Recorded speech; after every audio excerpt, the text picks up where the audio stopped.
আগামী নির্বাচন যেন অবশ্যই গণপরিষদ নির্বাচন হয়। বিস্তারিত সংবাদ। জুলাই সন্ধ্যের আইনি ভিত্তির জন্য গণপরিষদ নির্বাচন দিতে অন্তর্বর্তী সরকারের প্রধান উপদেষ্টা অধ্যাপক মোহাম্মদ ইউনূসের প্রতি আহ্বান জানিয়েছেন জাতীয় নাগরিক পার্টির এনসিপি নেতারা। প্রধান উপদেষ্টার সঙ্গে তার বাসভবন যমুনায় এনসিপি নেতাদের বৈঠকে এই আহ্বান জানানো হয়েছে। বৈঠক শেষে যমুনা থেকে বেরিয়ে এনসিপির জ্যেষ্ঠ যুগ্ম আহ্বায়ক আরিফুল ইসলাম আদিব সাংবাদিকদের এই তথ্য জানিয়েছেন। প্রধান উপদেষ্টার সঙ্গে বৈঠকে আরিফুল ইসলামের সঙ্গে এনসিপির মুখ্য সংগঠক দক্ষিণাঞ্চল হাসনাত আবদুল্লাহ, জ্যেষ্ঠ যুগ্ম সদস্য সচিব তাসনিম জারা এবং জ্যেষ্ঠ যুগ্ম মুখ্য সমন্বয়ক আব্দুল হান্নান মাসুদ উপস্থিত ছিলেন। অপরদিকে বৈঠকে প্রধান উপদেষ্টার সঙ্গে আইন উপদেষ্টা আসিফ নজরুল, শিল্প উপদেষ্টা আদিলুর রহমান খান ও জাতীয় নিরাপত্তা উপদেষ্টা খলিলুর রহমান উপস্থিত ছিলেন।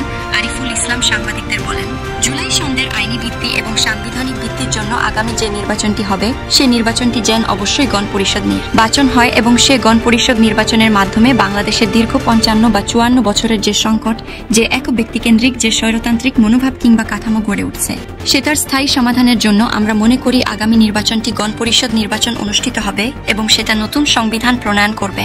জাতীয় নাগরিক পার্টির এই নেতা বলেন, গণঅভ্যুত্থানে অংশ নিয়ে যারা শহীদ হয়েছেন, যারা আহত হয়েছেন, তাদের পুনর্বাসন, চিকিৎসা এবং তাদের নিরাপত্তার বিষয়টি এখনও নিশ্চিত হয়নি।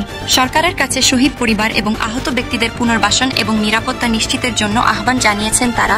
জুলাই গণঅভ্যুত্থানের সমর্থনে মিছিল করে সংযুক্ত আরব আমিরাতে এখনও আটক থাকা ব্যক্তিদের দেশে ফেরাতে সরকারের সহযোগিতা চেয়েছে এনসিপি। এছাড়া গুম কমিশনের প্রতিবেদন আমলে নিয়ে রাষ্ট্রীয় যেসব সংস্থার যেসব সদস্য এ ধরনের অভিযুক্ত তাদের বিষয়ে যেন সুস্পষ্ট ব্যবস্থা গ্রহণ করে সে বিষয়েও প্রধান উপদেষ্টাকে বলেছেন এনসিপির নেতারা।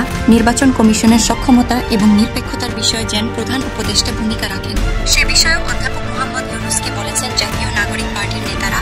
প্রধান উপদেষ্টার সঙ্গে বৈঠকে জাতীয় পার্টির কার্যক্রম নিষিদ্ধের পক্ষে অবস্থান জানিয়েছেন জাতীয় নাগরিক পার্টির নেতারা।